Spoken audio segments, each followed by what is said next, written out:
Hi friends, ఈ వీడియోలో మనము టెట్ డిఎస్సి తెలుగు ప్రీవియస్ పేపర్స్లో అడగడానికి అవకాశం ఉన్న వెరీ ఇంపార్టెంట్ బిట్స్ని చూద్దాము.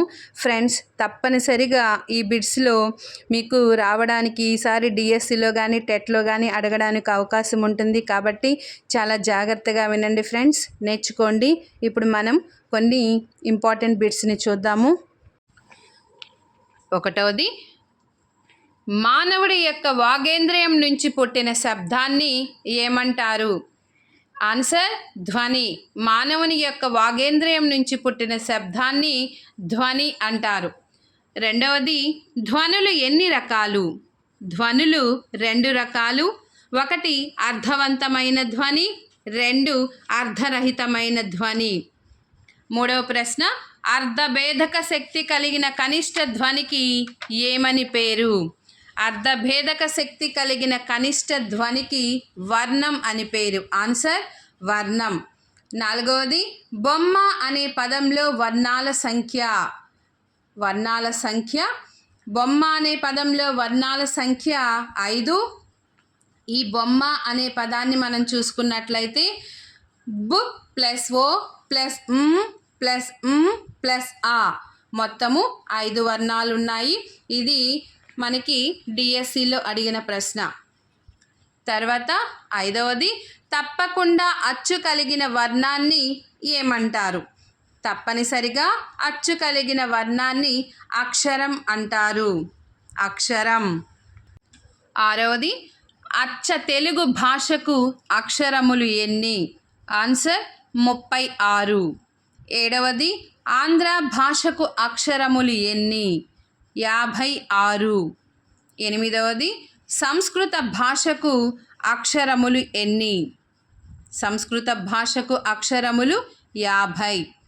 9వది, ప్రాకృత భాషకు అక్షరములు ఎన్ని? ప్రాకృత భాషకు అక్షరములు 40. 10వ ప్రశ్న, మిశ్రమ భాష ఏది? మిశ్రమ భాష ఏది? మిశ్రమ భాష ఆంధ్ర భాష. ఆంధ్ర అంటే మిశ్రమ భాష, సంస్కృత మిళితమైన భాష కాబట్టి ఆంధ్ర భాషను మిశ్రమ భాష అంటారు. 11వ ప్రశ్న, తెలుగు అంటే అర్థం ఏమిటి? తెలుగు అంటే అర్థము దక్షిణ దిక్కు. తెలుగు అనే పదము టెన్ అనే సంస్కృత ధాతువు నుండి పుట్టింది. టెన్ నుంచి తెనుగు పుట్టింది, తెనుగు నుంచి తెలుగు పుట్టింది. ఈ బిట్టు 2014 సంవత్సరంలో టెట్ కమ్ టీఆర్టీలో అడగడం జరిగింది కాబట్టి జాగ్రత్తగా నేర్చుకోండి. తర్వాత 12వ ప్రశ్న, తెలుగు అనే పదాన్ని మొట్టమొదటగా ఎవరు వాడారు? తెలుగు అనే పదాన్ని మొట్టమొదటగా పాల్కురికి సోమనాథుడు బసవ పురాణంలో వాడారు. తెలుగు అనే పదాన్ని మొట్టమొదటగా పాల్కురికి సోమనాథుడు బసవ పురాణంలో వాడారు. 13వ ప్రశ్న, తెనుగు అనే పదాన్ని మొదటగా ఎవరు వాడారు? తెనుగు అనే పదాన్ని మొదటగా నన్నయ వాడారు. ఆన్సర్ నన్నయ. 14వ ప్రశ్న, సంస్కృతం అంటే అర్థం ఏమిటి? సంస్కృతం అంటే అర్థం ఏమిటి? ఆన్సర్ సంస్కరించబడిన భాష. సంస్కృతం అంటే సంస్కరించబడిన భాష. 15వ ప్రశ్న, ఆర్య భాష ఏది? ఆర్య భాష ఏది? ఆన్సర్ సంస్కృతం. ఆర్య భాష సంస్కృతం. 16వ ప్రశ్న, ద్రావిడ భాష ఏది? ద్రావిడ భాష తెలుగు భాష. 17వ ప్రశ్న, తెలుగులో తొలి వ్యాకరణ గ్రంథం ఏది? తెలుగులో తొలి వ్యాకరణ గ్రంథం ఏది? ఆన్సర్ ఆంధ్ర భాషా భూషణం. ఆంధ్ర భాషా భూషణం.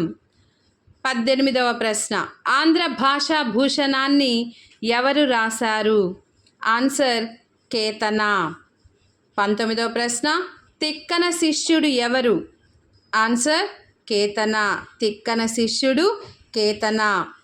ఈ తిక్కన సింహపురి సింహం లాంటివాడు.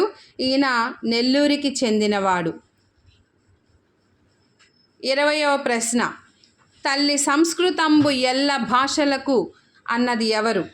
తల్లి సంస్కృతంబు ఎల్ల భాషలకు అన్నది కేతన ఎక్కడ వాడబడిందంటే ఆంధ్ర భాషా భూషణంలో మనకి రాయబడింది. తల్లి సంస్కృతంబు ఎల్ల భాషలకు అన్నది. 21వ ప్రశ్న, ఆంధ్ర భాష లిపి ఏది? ఆన్సర్ బ్రాహ్మీ లిపి. 22వ ప్రశ్న, సంస్కృత భాష లిపి ఏది?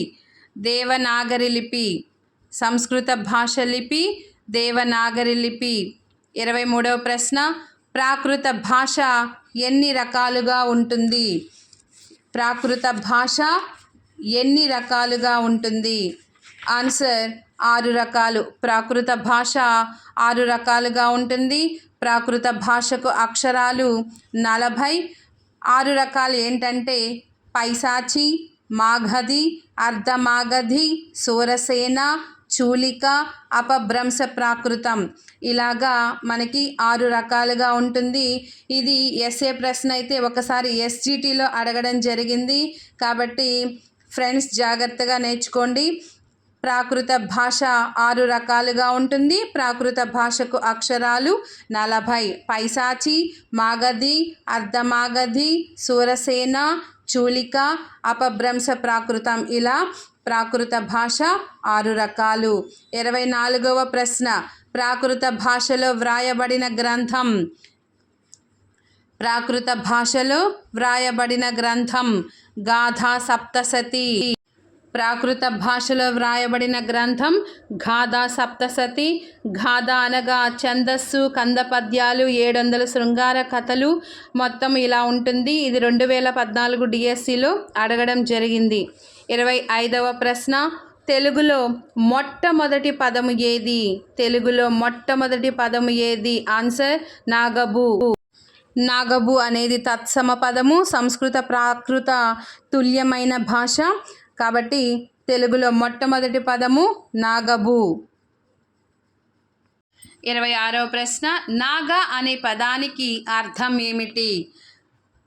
ఆన్సర్ ఏనుగు కుంభస్థలం. నాగ అనే పదానికి అర్థం ఏనుగు కుంభస్థలం. 27వ ప్రశ్న, గాథా సప్తశతిని తెలుగులోనికి అనువదించింది ఎవరు? గాథా సప్తశతిని తెలుగులోనికి అనువదించింది ఎవరు? ఆన్సర్ రాళ్లపల్లి అనంత కృష్ణ శర్మ. రాళ్లపల్లి అనంత కృష్ణ శర్మ. 28వ ప్రశ్న, 13వ కళింగ శిలాశాసనం ఎవరు వేయించారు? ఆన్సర్ అశోకుడు. 13వ కళింగ శిలాశాసనం ఎవరు వేయించారు? ఆన్సర్ అశోకుడు. 29వ ప్రశ్న, ఆంధ్ర అనే పదం ఏ పదం నుంచి పుట్టింది?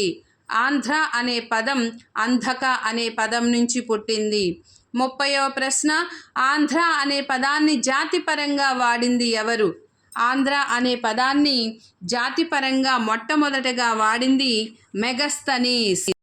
ఆంధ్ర అనే పదాన్ని జాతిపరంగా గ్రీకు వీరుడు మెగస్తనీస్ ఇండికా అనే గ్రంథంలో ఈ ఆంధ్ర అనే పదం గురించి వాడారు. ఆంధ్ర అనే పదాన్ని భాషాపరంగా వాడిందైతే నన్నయ్య. ఆంధ్ర మహాభారతం ఆంధ్రీకరణ సమయంలో నన్నయ్య వాడారు. ఫ్రెండ్స్, ఈ వీడియో మీకు ఉపయోగకరంగా ఉంటుంది అని అనుకుంటున్నాను. ఈ వీడియో మీకు నచ్చినట్లయితే లైక్ చేసి షేర్ చేయండి. మరిన్ని వీడియోస్ చేస్తాను. మీ సలహాలు సూచనలు కామెంట్స్ రూపంలో తెలియజేయండి ఫ్రెండ్స్. ధన్యవాదాలు.